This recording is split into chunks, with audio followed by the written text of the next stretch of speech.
Hey, what is up guys? It's the Michigan Minecrafter back here with another video, and today I wanted to give you guys a little tour of the TNT mobs map and the redstone that goes into making it.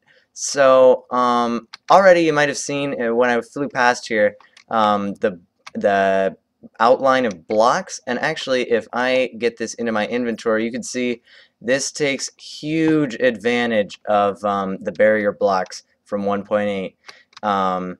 Because otherwise, obviously, the TNT would likely go flying out of the arena and probably destroy my other builds.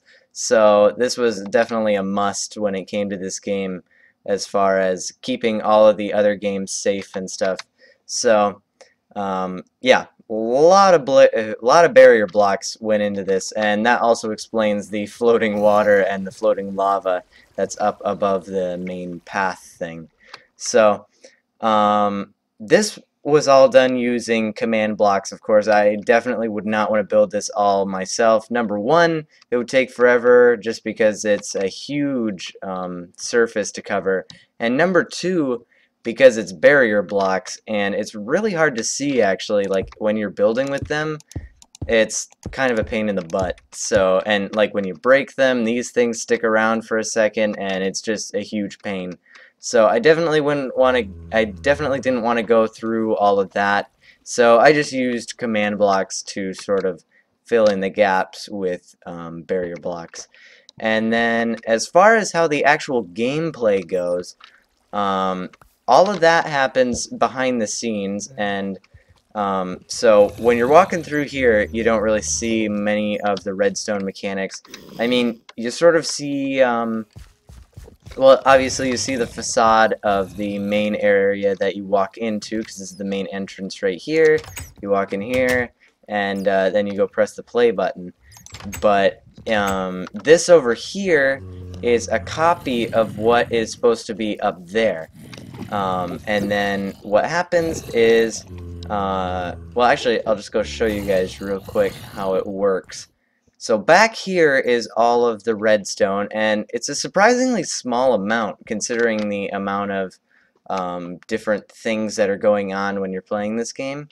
So when you first start, when you first press that play button, this is the redstone that gets activated, and it goes over here, and I don't remember what all these do. This is, oh, okay, so it TPs you up into the arena, and then, okay, yeah, I remember what these are. So this one is what I was talking about the copying. So what that command block does is it puts a redstone block all the way over here, right here, and it sets a command block right here, which clones this entire area up into the top. So as you can see, I already played a game and totally destroyed the crap out of the map. And so if I go and place a redstone block there manually, actually, you know what, I'll just go press play on the game, and that way I can also show you guys what the redstone looks like in action too.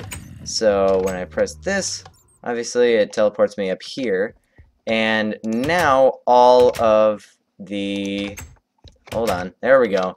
Can't get that through that door sometimes for some reason.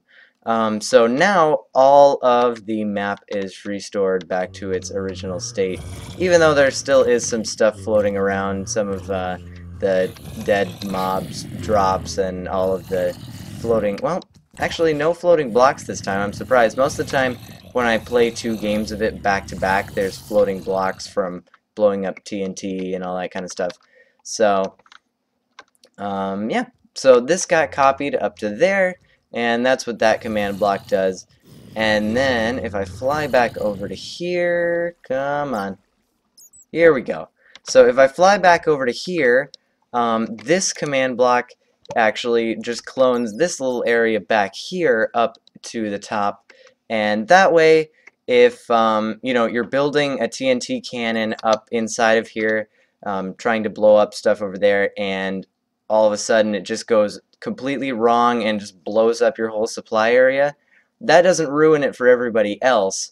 It just kind of ruins it for your game, and then you end up dying and having to restart. But Luckily, there's a copy of it down here, which gets copied up to there at the beginning of every game, which also resets the chests, which makes it really nice as far as putting new items in the chests and stuff. So, yeah, it's an exact replica of what's up there. And then, what's next? So, after all that stuff's done, this redstone torch turns off, which in turn sets all of this stuff off. Actually, not this. This comes later. Which goes over to here, which makes this piston come down, and that starts the chain reaction that basically makes the whole game function. And what it does is it's going around in this infinite loop right here, and these command blocks actually set down redstone blocks over in the actual map. So if we go and look real quick, this is how the zombies spawn. So that redstone block right there disappears and sets down again, disappears, and when it gets set down, a new zombie pops out on top of that command block that it connects to. So that's sort of how I make the huge hordes of zombies spawn that are in the game.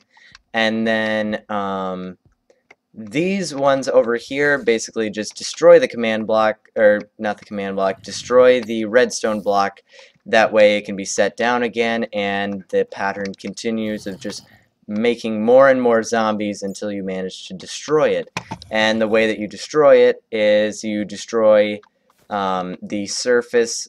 Well, actually, you just destroy the redstone repeater that, if you see right there where my cursor is sort of pointed at and where that zombie just stepped, there's a redstone repeater that connects the redstone block to the command block, and obviously if you shoot a TNT over here and it blows up this whole area, then that repeater is not going to be there anymore, giving that redstone signal to that command block, and you just destroyed that checkpoint, which makes it easier for you to go over and hit the ending button.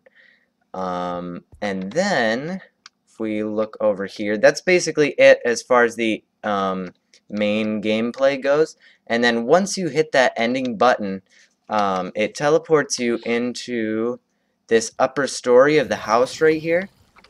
So if I just grab that and break and go inside of here, this is where it teleports you into, and you get a nice little view of the map, but you can't leave yet. You have to walk through here, and these spider webs are here just to slow you down so that the game resets. I don't know if you remember from Bridge Attack, it was sort of the same thing, just to stop the redstone pattern from going. So now there's no more things in the chat, so that means it's turned off, and I can walk out of here and go claim my reward of 5 emeralds. Which actually is kind of pointless because when I click this button it clears my inventory, so that like players aren't taking TNT out into this area and blowing stuff up. But yeah, that's something I can figure out when I get around to it. And the way that obviously those two areas worked, well, the ending area worked, it's pretty straightforward. I mean, this right here, this gives you, well, this gives you the stuff in the chat that you might have seen, Bixleroe, 1 TNT mobs, and all that good stuff. And then that gives you the emeralds, and what does this do? Oh, okay, yeah, this teleports you back to the main lobby.